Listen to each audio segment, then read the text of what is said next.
Look, I'm going to get straight to the point. Webcams are becoming like top tier quality, like mirrorless style quality at like fractions of the cost. Like you can shoot 4K 30 on a webcam like the Insta360 Link 2C and get almost as good as quality on like my Nikon Z30 for normally I paid like what, like $800 for that Z30, the body alone. Whereas the webcam, I could pay like $150. Yeah. Like what world are we living in? This is the Link 2C in Arctic White by Insta360. They just recently released the Arctic White version about like a month ago. And I've had this camera for that time to test it. Now, if you remember, I tested the Link 2 just about like maybe 6 months ago. I love that camera. I use it for most of my streams, in tandem with, you know, my mirrorless camera. And now that I've had this Link 2, I've been really starting to wonder, do I need a mirrorless camera anymore? Like, check out this video, the quality you can get out of this camera.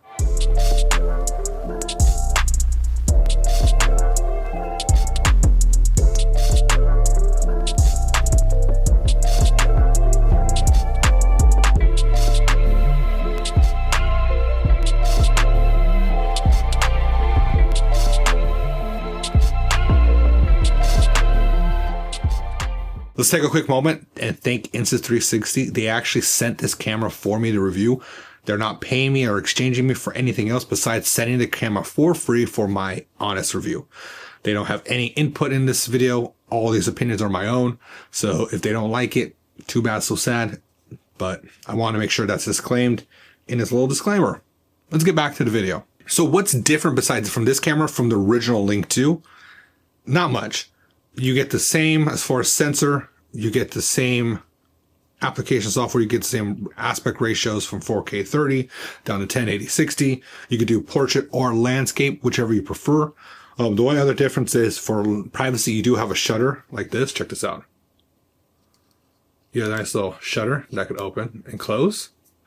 You do have a touch sensitive button right here to control like subject tracking. And other than that, you don't get that whole pan, tilt, zoom thing. But what it happens is it actually uses the Insta360 software to replicate that pan and zoom feature. Now, it is a digital zoom, so you're not going to get necessarily the same quality for trying to track a subject, but it's still going to be very unnoticeable to most of your viewership. Auto frame. So you can see it's different how the auto frame works. One's smoother, one's a little bit more digital, but I mean, they both work just the same. So let's be real. Why would you even consider a webcam that's not like built into your Mac? Quality. Check out this video that I recorded of these two cameras side by side in like the most poor lighting environment. Like I just have my overheads on. That's it. And then the reflection of the screen. You could see the difference of quality from this camera versus my new M3 MacBook Pro webcam, which is supposed to be like 1080p. Like look at the detail in my beard on that video and versus the webcam on the MacBook. Like you can see just how much detail is paid attention to and captured with this camera and its sensor. Now, who is this for? You know, myself, they're my 9 to 5. I am on Zoom calls every single minute. I have noise suppression built into this, just like the Link 2, and it's by far like the best feature. I can have my dogs barking while I'm on a Zoom call or on a Google Meet call, and they're not going to hear the dogs. They're not going to hear the construction going on outside. They're not going to hear any of my AC or my fan. They're just going to hear my voice. That's the power of the Link 2's AI suppression for voice.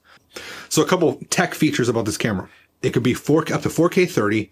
It has a 1/2-inch CMOS sensor. It also has phase detect autofocus.